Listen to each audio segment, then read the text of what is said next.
você, nesse instante, abrisse a sua Bíblia no Salmo de número 128.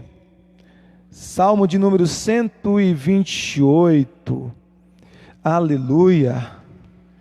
Glória a Deus. Aleluia. Aleluia. Salmo de número 128. Diz assim a palavra do nosso Senhor: bem-aventurado é aquele que teme ao Senhor e anda nos seus caminhos. Do trabalho de tuas mãos comerás, feliz serás e tudo te irá bem. Tua esposa no interior de tua casa será como a videira frutífera, teus filhos como rebentos da oliveira à roda de tua mesa. Eis como será abençoado o homem que teme ao Senhor. O Senhor te abençoe desde Sião, para que vejas a prosperidade de Jerusalém durante os dias de tua vida. Veja os filhos de teus filhos, paz sobre Israel. Pai querido, obrigado pela tua palavra poderosa que acabamos de ler. Pedimos para que teu Espírito Santo possa falar ao nosso coração nessa noite, através da tua palavra. Traz a palavra revelada, a palavra rema, para abençoar cada família nesse instante, em o nome de Jesus Cristo, que assim seja. Amém. Glória a Deus. Aleluia. Este salmo, tanto esse como o Salmo 127, nós os consideramos como o salmo da família. Nós os consideramos como o salmo da família. Por quê?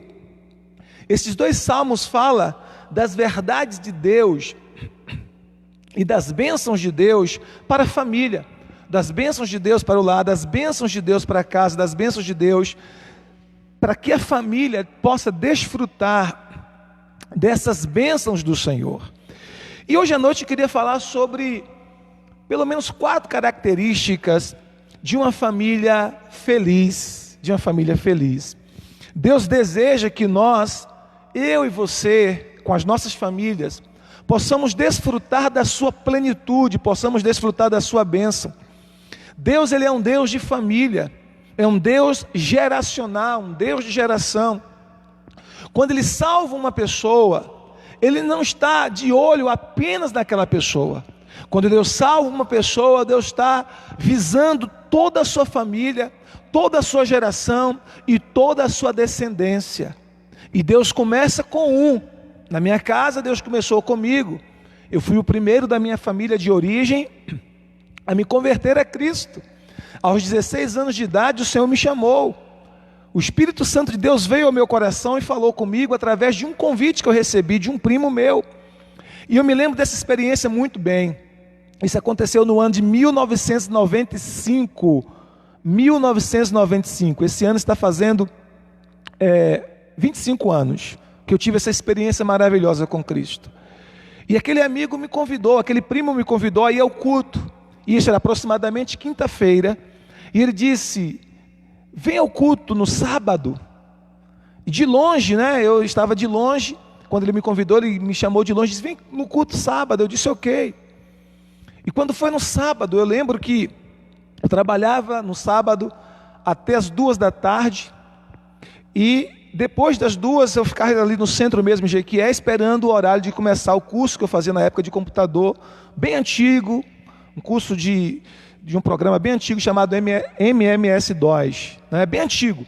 E eu ficava ali até 7 da noite em Jequié, no centro da cidade de Jequié. Terminei o curso já às 7 da noite, fui para casa. Cheguei lá quase 7h30 da noite, já quase o horário do culto, e eu disse: olha, eu não vou nesse culto não. Meu primo me convidou, eu disse que eu iria, mas eu não vou. Estou muito cansado, passei o dia trabalhando e estudando, não vou. Mas o Espírito Santo começou a inquietar o meu coração, e eu não sabia o que era ainda. Eu disse: olha, sabe de uma coisa, eu vou logo, porque crente é um bicho muito chato, e ele vai ficar pegando no meu pé. Eu vou pagar logo essa visita para ele. E eu fui. No dia 15 16, perdão, de setembro de 1995. Cheguei lá no culto, fui recebido por ele e por algumas pessoas que estavam na igreja, participei daquele culto, o pastor pregou a palavra, não fez apelo naquele dia. Ao terminar o culto, estava saindo, uma colega minha chamada Adriana disse assim: obrigado por ter vindo a esse culto, volte outras vezes. E eu disse para ela: olha, a partir de hoje eu vou ser membro dessa igreja. Ela disse: o quê? Você está falando sério? Eu falei: estou. Eu acabei de receber Jesus Cristo como Senhor da minha vida em meu coração. E eu gostaria que você falasse com o pastor desta igreja, para que na semana que vem, na semana seguinte, ele pudesse me apresentar aqui na igreja como o mais novo integrante desta igreja, porque eu quero fazer uma aliança com Cristo, eu fiz uma aliança com Cristo, eu quero estar congregando aqui. E na semana seguinte ela falou com o pastor, e o pastor me chamou à frente, me apresentou à igreja, fui recepcionado. 2 meses depois, em 15 de novembro de 95, eu me batizei, e agora estará fazendo 25 anos que eu tomei essa decisão por Cristo. Então Deus começou por mim, e os 2 primeiros anos da minha decisão foram anos extremamente desafiadores, difíceis, porque a minha família, ela não entendia naquele primeiro momento a minha fé. Os meus pais não conseguiam entender a minha fé. E eu me lembro que eles fizeram um quartinho fora, lá no quintal da casa onde eu dormia, porque ao chegar dos cultos, eles se sentiam de certa forma incomodados, porque eu já chegava um pouco tarde. E aí eu fiquei lá no fundo da casa. E ali naquele quartinho se tornou meu quartinho de guerra. Não sei se você já assistiu o filme O Quarto de Guerra, em que aquela mulher trava uma batalha pela sua família naquele quarto de oração. Aquele quartinho que os meus pais construíram para mim se tornou então meu quartinho de guerra. Era afastado da casa, era a parte, era no quintal. E ali eu ficava orando, intercedendo, clamando a Deus, orando por minha família, jejuando por minha família, intercedendo por minha família. E sabe o que aconteceu? 2 anos depois da minha decisão por Cristo, a minha família inteira se converteu a Jesus. E eu me lembro como se fosse hoje, quando eu convidei o meu pai a ir ao culto com minha mãe, depois de várias vezes de os ter convidado para ir, mas naquele dia eles decidiram ir ao culto, e eles disseram para mim depois: por que você não nos convidou antes? Foi tão bom. Eu disse para o meu pai: eu lhe convidei tantas e tantas vezes, mas vocês tinham resistência de vir ao culto. Mas ele falou: mas eu vou continuar indo. Ele continuou indo mais algumas vezes. E eu me lembro que um dia, o pastor pregando a palavra, fez o apelo, ele cochichou no ouvido da minha mãe alguma coisa, pegou na mão dela e foram os 2 à frente e fizeram uma aliança com Cristo. Depois as minhas irmãs, meus tios, e Deus foi fazendo uma obra linda na minha família, de restauração, de salvação, de transformação. Mas Deus começou com um. Então Deus sempre começa com um. Talvez Deus começou com você, mas a promessa do Senhor é que Ele vai resgatar e salvar toda a sua família. A promessa do Senhor é que toda a sua família será salva. Toda a sua família será transformada. Essa é a promessa do Senhor. A Bíblia diz: creia no Senhor Jesus, será salvo tu e tua casa. Então Deus, Ele tem um interesse pela família. Deus tem um interesse pelo lar. E nesse texto aqui mostra esse interesse de Deus. Tanto Salmo 127 como Salmo 128 mostra esse interesse de Deus pela casa, pela família. Não só por um indivíduo, mas por toda a família. Eu queria falar sobre essas quatro características de uma família feliz, de uma família que experimenta, desfruta da plenitude de Deus.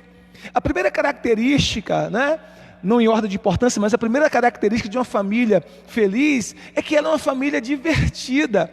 É uma família que aprendeu a se divertir uns com os outros. É uma família que aprendeu a brincar com cada membro. Os pais aprenderam a brincar com seus filhos, os filhos aprenderam a brincar com seus pais, marido e mulher aprenderam a brincar um com o outro. Eles não levam a vida a ferro e fogo. Até dos dilemas, até das situações difíceis, até das dificuldades que eles enfrentam, eles lembram disso e brincam e sorriem dessas lutas, dessas dificuldades, Eles aprenderam que a alegria do Senhor, como diz a Bíblia em Neemias capítulo 8, verso 10, a alegria do Senhor é a nossa força. Então uma família feliz é uma família brincalhona, é uma família divertida. Tem pessoas que acreditam que ser cristã, ser crente, é alguém ter sido batizado em suco de limão. Algumas pessoas acreditam que ser cristão, a pessoa não pode sorrir, não pode brincar, não pode esboçar um sorriso, não pode fazer uma brincadeira. Claro que uma brincadeira saudável em família ou em amigos, mas não é isso que a Bíblia nos mostra. A Bíblia nos mostra que o nosso Deus é um Deus festivo, é um Deus alegre. Para você ter ideia, você vai, quando lê o Antigo Testamento, você vai ver quantas festas Deus instituiu para que o seu povo celebrasse o seu grande nome. Festas com louvores, com celebrações, com danças, com alegria. Muitas vezes Deus convoca o seu povo para celebrar, para festejar, porque o nosso Deus é um Deus alegre, é um Deus festivo, é um Deus que planta em nosso coração uma alegria indescritível, apesar das circunstâncias adversas. Então a família feliz é uma família que aprendeu a se divertir, é uma família que aprendeu a brincar, é uma família que aprendeu a brincar e a rir até das situações adversas. Agora imagine, nesse tempo que nós, ou pelo menos a maioria de nós, estamos mais em casa, mais reclusos em casa, e a família está mais próxima. Se a família não aprender a se divertir, não aprender a brincar, não aprender a fazer brincadeiras saudáveis um com o outro, essa família levando a vida somente a ferro e fogo, vai ter estresse, conflitos, desavenças, brigas constantes, desentendimentos constantes. Então a família feliz é uma família que experimenta, que desfruta da alegria do Senhor, e ela compartilha essa alegria uns com os outros. Cada membro da família compartilha essa alegria uns com os outros. Eu tenho essa experiência em minha casa, é tão maravilhoso. Ao me reunir com minha esposa e meus filhos, nós podermos brincar, sorrir, não é? Contar piadas decentes, claro, uns com os outros, brincar, fazer brincadeiras, rirmos juntos, darmos boas gargalhadas juntos. É maravilhoso estarmos em uma família feliz, uma família abençoada, uma família que experimenta e que desfruta da alegria do Senhor. E Deus quer isso para a minha família, Deus quer isso para a sua família, uma família que desfruta dessa alegria do Senhor. Uma família feliz também é uma família encorajadora, é uma família em que cada membro aprendeu a encorajar uns aos outros, não é? A Bíblia nos ensina sobre o dom da exortação. O que é exortar, pastor? Exortar significa encorajar, exortar significa trazer ânimo, exortar significa estimular. E é tão bom quando os filhos crescem em um ambiente que os seus pais são encorajadores. Os filhos, por exemplo, passam por desafios, por dificuldades, por lutas, não é que os pais, muitos deles já passaram por essas fases, esses conflitos interiores na sua adolescência, na sua juventude, ou quando mais jovens, e talvez os filhos estão passando por esse processo agora, e é importante que os pais, por já terem passado por aquelas experiências, por já terem aprendido lições preciosas, sejam agora não condenadores dos seus filhos, não críticos dos seus filhos, mas sejam encorajadores. Posso encorajar e dizer para os seus filhos: você vai vencer esse conflito, você vai vencer essa luta, você vai vencer essa tentação, você vai vencer essa deprê, você vai vencer essa tristeza, esse desânimo, essa fraqueza espiritual, e encorajar os seus filhos, encorajar o crescimento intelectual, encorajar o crescimento psicológico, encorajar o crescimento profissional, em todas as áreas da vida. Marido encorajando a sua esposa, esposa encorajando ao seu marido, é um casal que possa estar semeando nos sonhos um do outro, e não jogando um balde de água fria no sonho do outro. Tem pessoas que têm até vergonha, têm até medo de compartilhar o seu sonho mais profundo com as pessoas da sua própria casa. Tem filhos que têm dificuldade de compartilhar os seus sonhos com os seus pais.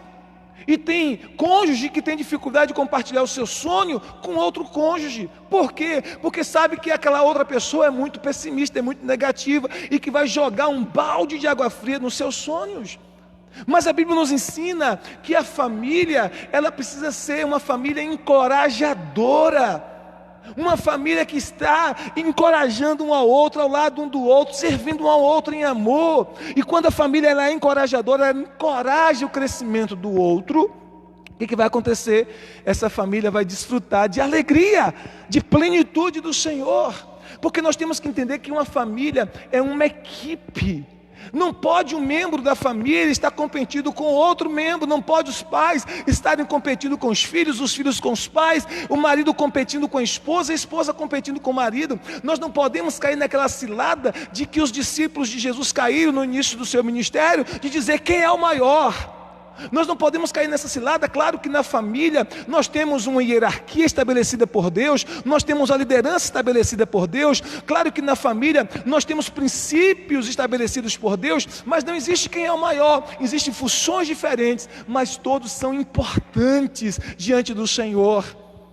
E aí a Bíblia nos ensina que os pais precisam criar os seus filhos no caminho do Senhor, criar os seus filhos na doutrina e na admoestação da palavra de Deus. Os filhos precisam honrar os seus pais.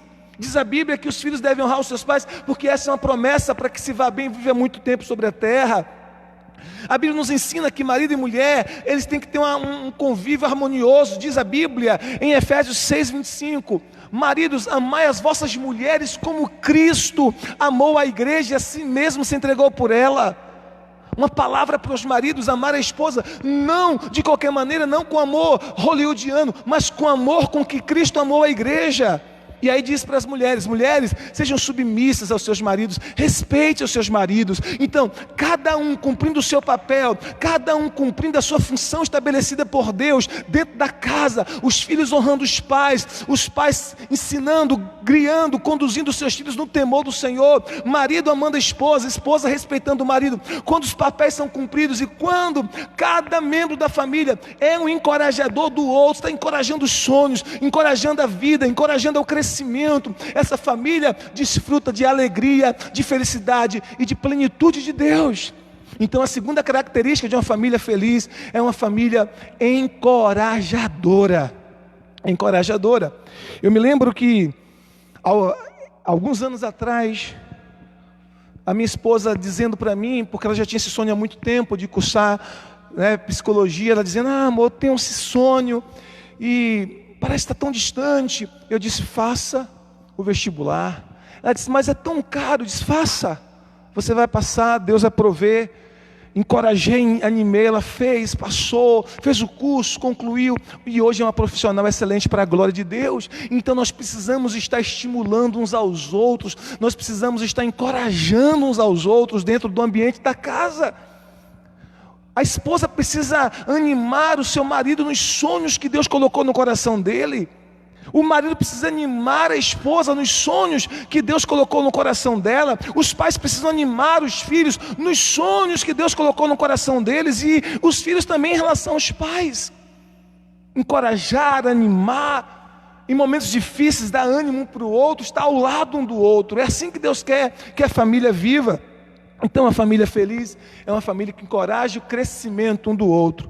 A Bíblia nos fala que Lucas 2:52, que o Senhor Jesus, ele crescia em graça, sabedoria, em estatura diante de Deus e diante dos homens. E é exatamente assim que Deus quer que nós cresçamos.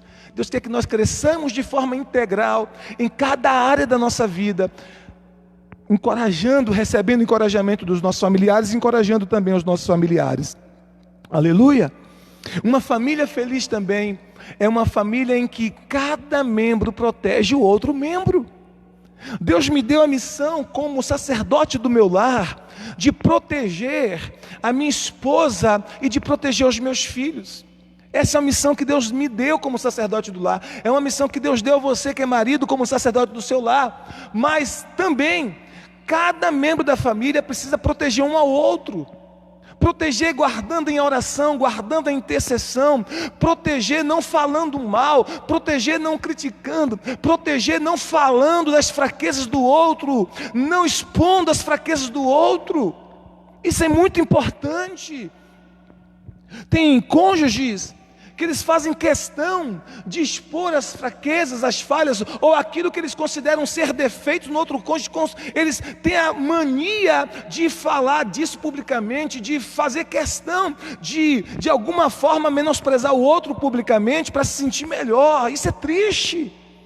Nós precisamos, queridos, proteger um ao outro e entender que as pessoas mais importantes da nossa vida devem ser as pessoas da nossa família, da nossa casa. A Bíblia nos fala em Eclesiastes capítulo 4, versículo 9 a 10, sobre a importância de estarmos juntos.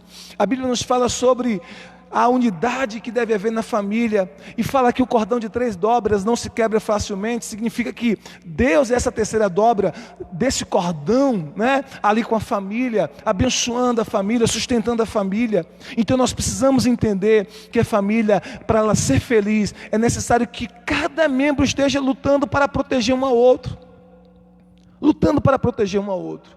E como eu falei, uma coisa muito importante que a gente precisa fazer é orar todos os dias pela nossa casa, orar todos os dias pela nossa família. Queridos, a nossa família é alvo de ataques constantes do nosso adversário, é alvo de ataque constante do nosso inimigo.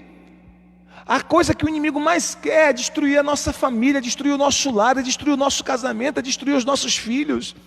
E nós precisamos levantar um cerco de intercessão, de oração em volta de nossa casa. Então é tão importante que nós possamos proteger a nossa família, orando pela nossa família todos os dias. Eu criei o hábito há muito tempo, já há muitos anos, de orar todos os dias pela minha família. Todos os dias eu oro pela minha esposa, pelos meus filhos, pelas minhas irmãs, pelos meus tios, não é? Eu orava pelos meus pais enquanto estavam vivos, hoje eles já estão com o Senhor. Então todos os dias nós precisamos orar por nossa família, para que Deus guarde, para que Deus proteja, para que Deus livre do mal, para que Deus visite a nossa casa com a sua bênção, para que Deus visite a nossa casa com a sua graça, para que Deus visite a nossa casa com o seu favor, com a sua misericórdia, com a sua bondade. Nós precisamos fazer isso diariamente, diariamente. Então ore pela sua família, todos os dias, proteja a sua família em oração. A sua oração, a sua intercessão vai estar, de certa forma, protegendo também a sua casa. A Bíblia nos mostra os anjos de Deus se movendo quando os seus servos oram. De alguma maneira a Bíblia nos mostra que o ministério dos anjos de Deus também está envolvida com a oração, também está ligada com a oração. Por exemplo, quando Jesus orou, terminou o seu momento de oração, ali em Lucas capítulo 22, a Bíblia diz que anjos vieram para o servir. Então os anjos também estão ligados com esse ministério da oração. Então quando você começa a orar, eu creio nisso, os anjos de Deus começam a se mover, Deus dá ordem a seus anjos na sua direção, em seu favor. Claro que o anjo do Senhor já está acampado ao redor daqueles que temem ao Senhor. Mas quando você começa a interceder, quando você começa a orar, nós podemos perceber uma ação e um mover de Deus em relação a liberar os seus anjos para estar guerreando em favor de nossas casas, em favor de nossas famílias. Então é extremamente importante que nós diariamente possamos levantar um clamor de intercessão pela nossa esposa, pelo marido, pelos filhos, pelos pais, pelos cunhados, pelas sogras, pelos sogros, pela família de um modo geral. E sabe o que o inimigo quer? O inimigo quer que a família esteja em desunião, o inimigo quer que a família esteja em conflito, o inimigo quer que a família esteja se degladiando, brigando uns com os outros. A Bíblia de Jesus disse que uma casa dividida contra si mesma não subsiste. Jesus disse que um reino dividido contra si mesmo não subsiste, e uma casa dividida contra si mesma não subsiste. Por isso nós precisamos proteger a nossa família com intercessão, com oração, para que os nossos filhos sejam guardados, a mente dos nossos filhos sejam guardadas de todas as ideologias malignas, mundanas, que afastam o homem de Deus. Nós precisamos estar orando o tempo todo por nossa casa, protegendo a nossa família em oração. Então uma família feliz é uma família em que cada membro protege um ao outro. Existem várias maneiras de proteger, mas uma das mais importantes e principais é proteger a nossa família em oração, proteger a nossa família em intercessão. Você já orou pela sua casa hoje? Você já orou pela sua família hoje? O profeta Samuel disse assim: ai de mim, pecar contra Deus, deixando de orar por vós. Olha o que ele diz, Samuel, profeta Samuel: ai de mim, pecar contra Deus, deixando de orar por vós. Então deixar de interceder, deixar de orar, é cometer pecado contra Deus. Porque o Senhor nos ordena que a gente ore todos os dias, que a gente interceda todos os dias, e as pessoas por quem nós devemos mais orar diariamente é pelas pessoas de nossa casa, é pelas pessoas de nossa família. Todos os dias nós precisamos criar em volta de nossa família uma redoma de proteção espiritual, através do nosso clamor a Deus, através da nossa intercessão. Amém? Então é importante que nós façamos isso para a glória do nome do Senhor Jesus Cristo. Alguns meses atrás, final do ano passado, se eu não me engano, final do ano passado, minha esposa ia precisar fazer uma pequena cirurgia. Eu ministrei sobre ela, orei sobre ela e disse: olha, você está curado, você não vai precisar fazer essa cirurgia. Ela disse: mas eu tenho que ir em Salvador, já marquei, já estou tudo ok. Eu falei: tudo bem. Então ela foi. E quando chegou lá em Salvador, que a médica fez os últimos exames, disse: olha, o problema foi dissolvido, você não vai precisar fazer mais essa cirurgia. Não tem mais nada aqui. Então, glória a Deus. Glória a Deus. Então, nas mínimas coisas, a gente vê o agir de Deus. Nas pequenas coisas, né? A gente vê Deus operando, Deus agindo através das nossas orações, do nosso clamor a Deus. Deus ouve as suas orações, Deus ouve o seu clamor, Deus ouve a sua súplica. Deus ouve. Então, quando você clamar pela sua família, crê de todo o seu coração que Deus está ouvindo o seu clamor, que Deus está ouvindo a sua súplica. Então, a família feliz é uma família que protege uns aos outros. E uma família feliz é uma família que serve a Deus e serve uns aos outros. É uma família que serve a Deus e serve uns aos outros. A Bíblia nos fala em Êxodo capítulo 23, verso 25: e servireis ao Senhor vosso Deus, e Ele abençoará o vosso pão e a vossa água, e tirarei do meio de vós as doenças. E servireis ao Senhor vosso Deus, e Ele abençoará o vosso pão e a vossa água, e tirarei do meio de vós as doenças. Êxodo 23, 25. Tremendo essa passagem, tremendo esse texto bíblico. Então a família feliz, primeiro, uma família que serve a Deus. É uma família que serve a Deus. Quando nós servimos a Deus, nós desfrutamos de bênçãos que outros que não servem a Deus não desfrutam. Uma família que serve a Deus experimenta o maior de todos os milagres, que é o milagre da salvação, que é o milagre da paz interior, da vida eterna, da certeza e convicção de salvação em Cristo Jesus, de ter os seus pecados perdoados, não importa se foram pequenos ou grandes. Uma família que serve a Deus é uma família que experimenta um novo nascimento, é uma família que experimenta o registro do seu nome no livro da vida, é uma família que desfruta das bênçãos espirituais, é uma família que desfruta da presença de Deus, é uma família que se transforma em um jardim, em um lugar de presença de Deus, em um lugar em que Deus se move, em um lugar em que Deus habita, em um lugar em que Deus manifesta a sua glória, um lugar em que Deus manifesta a sua presença. Então há um mover sobrenatural quando a família serve a Deus. Então a família feliz é uma família que serve a Deus, mas também que serve uns aos outros. Sabe, Josué capítulo de número 15, verso 26, Josué disse assim: olha, se vocês querem servir aos deuses pagãos do outro lado do rio Jordão, aos deuses dos amorreus, aos deuses dos heteus, né, aos deuses falsos, se vocês querem servir a outros deuses, é como se ele dissesse assim: é com vocês. Aí no finalzinho do versículo 24, Josué 15, 24, ele diz assim: porém eu e a minha casa serviremos ao Senhor.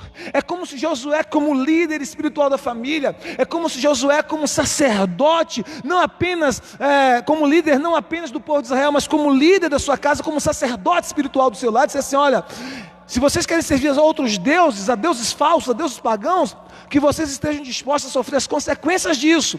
Mas eu já tomei uma decisão, eu estou decidido, eu estou resoluto. Eu e minha casa serviremos ao Senhor, eu e minha família serviremos ao Senhor, eu e meu lar serviremos ao Senhor. Aleluia, glória a Deus. Josué sabia da maravilha que é a família servir a Deus. É preciso que você se levante como líder espiritual na sua casa. E talvez você diz assim: ah, pastor, mas o meu marido ainda não é crente. Ou talvez você que é filho diz assim: ah, pastor, mas os meus pais ainda não são crentes. Mas olha só, eu disse no começo que Deus começa com um. No início dessa mensagem, eu disse que Deus começa com um. Na minha família de origem, Deus começou comigo. Naquela época eu não era o pai, eu não era o marido, eu era o filho. Deus começou comigo. E eu comecei a declarar em minhas orações essa verdade de Josué 15, 24. Eu e minha casa serviremos ao Senhor. Eu e minha casa serviremos ao Senhor. Então nós precisamos declarar essa verdade em oração, sobre os nossos filhos, sobre o nosso cônjuge e sobre os nossos parentes, os nossos familiares, os próximos, os mais distantes, que toda a nossa família, que toda a nossa parentela se converta ao Senhor Jesus Cristo e que em nossa casa, que em nossa família haja um altar de adoração ao Deus verdadeiro, todo-poderoso, Criador dos céus e da terra, Pai de nosso Senhor Jesus Cristo. Aleluia! Glória a Deus. Então a família feliz é uma família que serve a Deus. Se a sua família não serve a Deus ainda, ore por isso, até que o milagre aconteça, até que o Espírito Santo faça a obra. Pode demorar, mas Deus trará os resultados. Eu conheço casos de pessoas que oraram a vida toda pela sua família, por pessoas da sua família, foram se convertendo a alguns, e outros aparentemente não dava bola, não se importava com o Evangelho. Aquela pessoa que intercedia, aquela pessoa que orava constantemente, partiu para o Senhor, e anos depois, aqueles por quem aquela pessoa orava, se converteram a Jesus. Escute isso. As suas orações continuam fluindo mesmo depois que a gente parte dessa terra. Mesmo depois que você partir dessa terra, as suas orações continuarão a ter efeito. As suas orações continuarão a surtir efeito, continuarão fluindo. Aleluia! É sobrenatural isso, é tremendo. Então não se preocupe.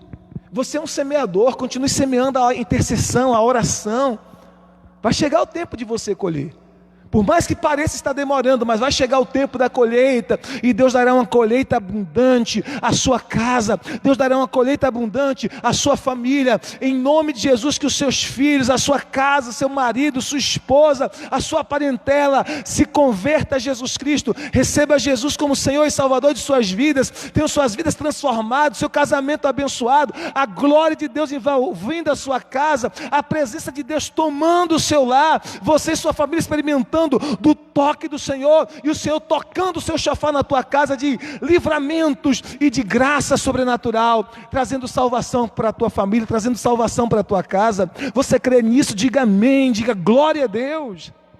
Então, uma família feliz é uma família que serve a Deus, mas uma família feliz também é uma família que serve uns aos outros, em que cada membro da família está disposto a servir o outro. Marido estando disposto a servir a sua esposa, esposa estando disposta a servir o seu marido, filhos estando dispostos a servir os seus pais, pais estando dispostos a servir os seus filhos. A Bíblia diz, Jesus nos ensinou, que no reino de Deus, maior é aquele que serve. No reino de Deus, a grandeza e a importância de uma pessoa é medida pelo seu serviço.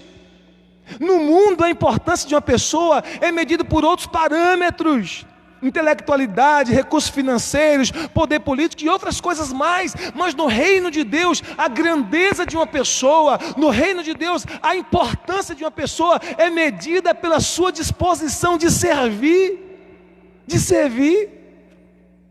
E a gente precisa começar servindo aos da nossa casa, porque tem gente que é muito bom para servir os de fora, mas tem extrema dificuldade de servir os de dentro. Então nós temos essa necessidade de servir uns aos outros, queridos, nas pequenas coisas, desde o marido, por exemplo, ou os filhos, ajudar a sua esposa ou os filhos da sua mãe nas tarefas domésticas, não é? Como eu disse no início da mensagem, muitas pessoas estão mais em casa. Por que não compartilhar as tarefas? Por que não ajudar também nas pequenas coisas? Nas mínimas coisas, preparar uma refeição, servir uma refeição, ajudar a lavar uma louça, né? Ajudar a limpar a casa, manter a casa limpa. Não é verdade? Então isso é bíblico. Jesus, o maior de todos, o servo de todos, o Senhor de todos, se tornou servo de todos. Lá em João capítulo 13, a Bíblia diz que Jesus tomou uma bacia com água, se cingiu de uma toalha e pegou os pés dos seus discípulos e começou a lavar os pés dos seus discípulos. E Pedro, todo impetuoso como era, disse: de modo nenhum, Jesus, o Senhor não vai lavar os meus pés de jeito nenhum. Eu é que preciso lavar os teus pés, o Senhor não vai lavar os meus não. E Jesus diz: Pedro, se eu não lavar os teus pés, você não tem parte comigo. E como sempre, Pedro todo, impetuoso, ele disse: então lava logo tudo, lava a cabeça, lava a mão, lava logo tudo. Jesus disse: não, Pedro, quem já está lavado pela palavra não necessita de ser lavado senão os seus pés. E Jesus disse para vocês: entendem o que eu estou fazendo com vocês? Se eu, sendo Senhor e Mestre, como vocês dizem que eu sou, e de fato eu sou, estou lavando os pés de vocês, vocês devem lavar os pés uns dos outros. Lavar o pé é o quê? É um sinal de serviço. Lavar os pés é um símbolo de servir, é a disposição de servir. Jesus disse: o Filho do Homem não veio para ser servido, mas para servir e dar a sua vida em resgate de muitos. Você já serviu a sua esposa hoje? Já serviu o seu marido hoje? Já serviu os seus filhos hoje? Já serviu os seus pais hoje? Então nós precisamos servir uns aos outros, nas pequenas coisas, nas mínimas coisas, com alegria, e como diz a palavra do Senhor. 1 Pedro 4,10, a Bíblia diz: servindo uns aos outros conforme o dom que cada um recebeu de Deus. Então Deus deu dons a você, Deus compartilhou dons com você, habilidades maravilhosas, e essas habilidades elas precisam ser colocadas a serviço de outros, e começando em nossa casa, começando em nossa família, começando em nosso lar. Quando a esposa serve o marido, preparando uma refeição que ele gosta, quando o marido serve a esposa, ajudando na tarefa da casa, ou levando um mimo para ela na cama, um cafezinho, alguma coisa assim. Quando os filhos servem os pais, quando os pais servem os filhos, nas mínimas coisas, a família experimenta uma plenitude, alegria, felicidade. E é isso que Deus quer para a nossa família, é isso que Deus quer para o nosso lar. Então famílias felizes são famílias que servem a Deus e que servem uns aos outros. Então que essas 4 realidades, essas 4 características, de uma família feliz venham sobre a sua casa.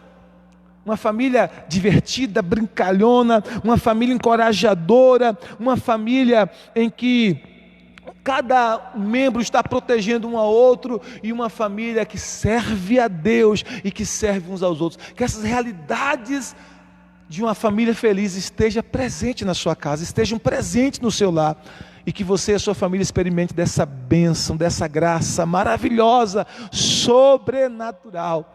Que o Salmo 128 se cumpra na sua casa, que o Salmo 128 se cumpra na sua família, e que você desfrute na sua casa da bênção do Senhor, da presença do Senhor, do cuidado do Senhor, do amor do Senhor.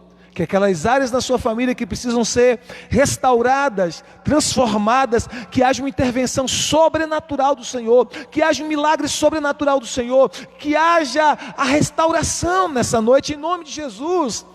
Casais que talvez estão, amargurados um com o outro, machucados um com o outro, talvez até pensando em divorciar-se, talvez já até à beira do divórcio, que nessa noite você experimente na sua casa uma intervenção do Senhor, em nome de Jesus, um amor glorioso envolvendo os seus corações, um marido renovando a sua paixão, o seu amor pela sua esposa, e a esposa renovando o seu amor, o seu compromisso e a sua aliança com o seu marido, os filhos convertendo o seu coração aos pais, os pais convertendo seus corações aos filhos, e a casa desfrutando de bênção, a casa desfrutando de alegria, a casa desfrutando do favor do Senhor, e que a sua casa esteja edificada na rocha, que mesmo que venha tempestades, tempos ruins, tempos difíceis, dores, adversidades, mas depois que tudo passar, que a sua casa permaneça de pé, porque foi edificada, construída sobre sobre a rocha inabalável que é Cristo e sua palavra.